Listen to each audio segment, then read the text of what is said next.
Good morning, sir or madam. My name is Julio, and I am with the OTA department. How are you doing today? That's good to hear. Today we're going to be administering a MoCA test. This test will help determine if you have dementia, which could lead to Alzheimer's disease. Let's get started, shall we?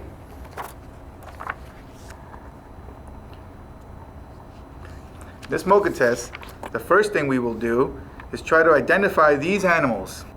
Do you see anything that looks familiar? Can anyone tell me what this is? The following animal? This third one might be a little difficult, especially if you're not from the New Jersey state area. Can anyone identify that? Moving on. There's going to be a couple of words and phrases that I would like you to remember for later. Paper, highway, green, kindergarten, and violet. The third part of the test, I will ask you to keep track of every letter C that is mentioned. J, R, G, C, H, S, P, B, G, B, C, C, H, R, A, G, C, E, H, Y, S, C, G, E, S, C, G, C, C, H, P, H, J. Did you get all those? Great. In this fourth part of the test, I will ask you for the odd number from largest to smallest.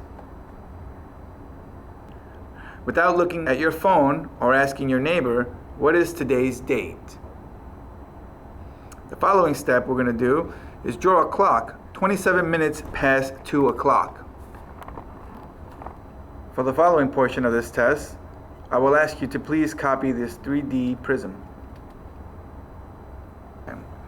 For the eighth part of the test, starting at 100, subtract 6. One of the choices given is correct. Can you find the correct answer?